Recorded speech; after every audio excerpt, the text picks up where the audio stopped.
My dear friend, welcome back to on channel. तो आज की इस वीडियो में हम करने वाले हैं हमारे MCom second year MCO first unit number 8 personality और इमोशन के बारे में। इसमें सबसे पहले हम देख लेते हैं कि कौन कौन से टॉपिक हमें इस यूनिट में कवर करने हैं। उसके बाद हर एक टॉपिक को हम डिटेल में समझेंगे। सबसे पहले आता है topic definition of personality. Personality होती क्या है उसके बारे में जानना है। Determinants of personality, personality traits and types, personality types and personality traits, personality theories. Personality theories में हमें 3 थ्योरी पढ़नी है।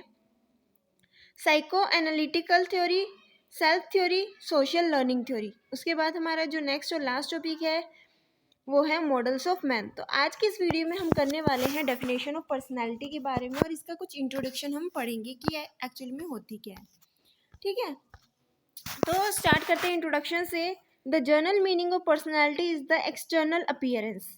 जनरली हम ये जानते हैं कि पर्सनैलिटी का मतलब होता है कि एक पर्सन बाहर से किस तरीके का दिखता है, उसकी ड्रेसिंग सेंस क्या है, किस तरीके से वो दिख रहा है। ठीक है, उसकी एक्सटर्नल अपीयरेंस से हम उसकी पर्सनैलिटी को जज करते हैं।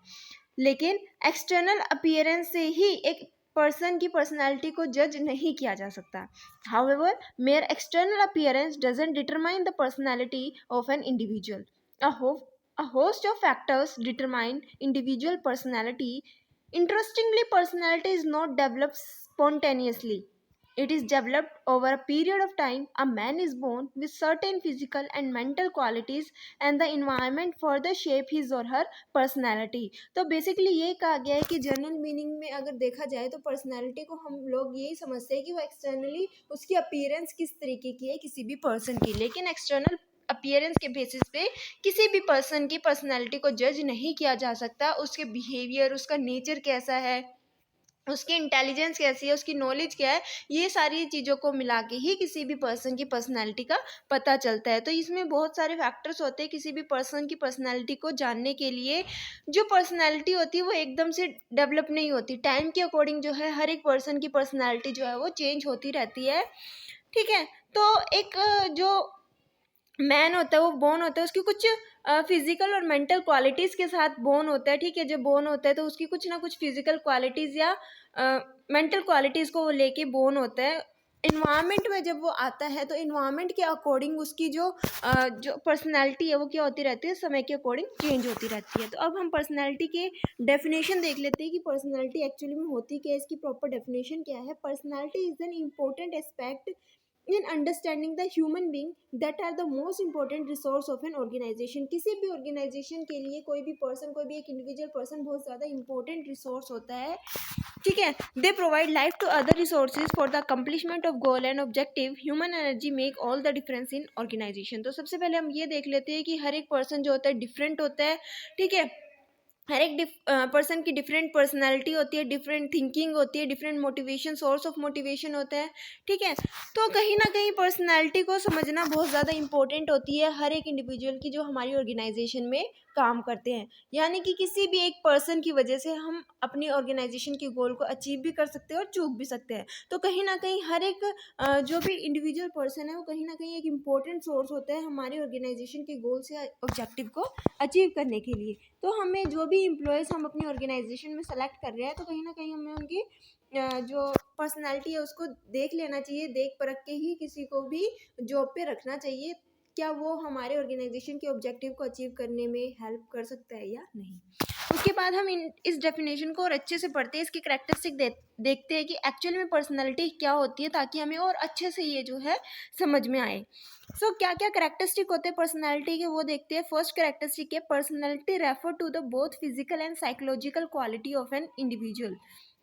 यानी कि जनरली हमने देखा था कि पर्सनैलिटी को लोग ये समझते हैं कि एक्सटर्नल अपीयरेंस क्या होती है, लेकिन पर्सनैलिटी एक्चुअल में क्या होती है, physical as well as psychological qualities किसी भी एक इंडिविजुअल की, तब जाके हमें किसी की पर्सनैलिटी का पता चलता है। साथ ही साथ it is unique in the sense that no two individual are same in the terms of their personality. कोई भी दो पर्सन की अगर हम बात करें तो ज़रूरी नहीं है कि दोनों की पर्सनैलिटी सेम हो, दोनों की जो साइकोलॉजिकल थिंकिंग है वो सेम हो, दोनों की जो अपीयरेंस है वो सेम हो। नहीं, दो पर्सन की जो अपीयरेंस है, जो फिजिकल अपीयरेंस है, जो साइकोलॉजिकल क्वालिटी है वो सेम नहीं हो सकती। ठीक है, तो personality is the manner of adjustment of individual to the organisation, environment and the group, यानी कि पर्सनैलिटी जो होती है वो टाइम के साथ चेंज होती है और साथ ही साथ हमारे इन्वायरमेंट के अकॉर्डिंग हम किस तरीके के लोगों से मिलते हैं, किस तरीके की ऑर्गेनाइजेशन में काम करते हैं, तो ये सारी चीज़ें मिलकर किसी एक पर्सन की पर्सनैलिटी को फॉर्म करती है। Personality is a qualitative aspect. Certain technique exists to qualify it indirectly. Personality is dynamic. It changes with the time and situation. यानी कि जो हमारी पर्सनैलिटी होती है, ये नहीं है कि एक पर्सन की personality her point of time पे सेम रहेगी, पूरी ज़िंदगी भर वो वैसा ही रहेगा, वैसे फिजिकल जो है पर्सनैलिटी होगा, वैसा ही जो उसकी साइकोलॉजी होगी। नहीं, उसकी जो पर्सनैलिटी है, जो थिंकिंग है, ठीक है, जो दिखता है, वो क्या होते रहेगा, चेंज होता रहेगा। तो पर्सनैलिटी क्या होती है, टाइम के अकॉर्डिंग या सिचुएशन के अकॉर्डिंग चेंज होती रहती है। Personality is a system, it has input, processing and output mechanism, यानी कि हमारी पर्सनैलिटी थोड़ी देर पहले कुछ और थी, हम किसी एक पर्सन से मिले, उसका एटीट्यूड बहुत ज़्यादा पॉजिटिव था, हमें उसका एटीट्यूड बहुत ज़्यादा अच्छा लगा, तो हमारे अंदर क्या आया, एक तरीके का इनपुट आया, हमने क्या किया, उसको प्रोसेस किया और हमने भी उस खूबी को अपने अंदर डालने की कोशिश की। तो पर्सनैलिटी क्या है, एक तरीके का सिस्टम है, जैसा हम देखते हैं अपने आसपास कि हाँ हमें ये अच्छा लग रहा है, इससे इसको देख के हम मोटिवेट होते हैं, हम भी इसके जैसे बनना चाहते हैं, तो कहीं ना कहीं हमारी पर्सनैलिटी उस समय भी चेंज हो जाती है। तो personality influence goal, achievement and performance of an individual, कहीं ना कहीं एक पर्सन की पर्सनैलिटी बताते हैं कि वो अपने गोल की तरफ कितना जो है ध्यान दे रहा है, कितनी कैपेसिटी है उस पर्सन के अंदर अपने गोल को अचीव करने की। तो कैसे पता चलता है, उस पर्सन की पर्सनैलिटी से, उसके फिजिक्स से, उसके अपीयरेंस से और साथ ही साथ उसकी थिंकिंग से, कि वो कैसा सोचता है, उसका बिहेवियर कैसा है, उसका एटीट्यूड क्या है, किस तरीके से वो लोगों से मिलता है। तो ये सारी चीज़ें जो है पर्सनैलिटी को दर्शाती है। आई होप कि आपको ये टॉपिक अच्छा लगा हो, आपको पर्सनैलिटी का मतलब, डेफिनेशन और इंट्रोडक्शन अच्छे से समझ में आ गया हो। अभी भी कोई डाउट है तो आप कमेंट सेक्शन में कमेंट करके बता सकते हैं। अगर वीडियो अच्छी लगी तो वीडियो को लाइक, शेयर, सब्सक्राइब करना मत भूलना। और हाँ, आगे की टॉपिक जो है वो नेक्स्ट वीडियो में हम कवर करेंगे, एक एक करके वीडियो बनाते जाएंगे और हर एक टॉपिक को कवर करते जाएंगे। Thanks for watching.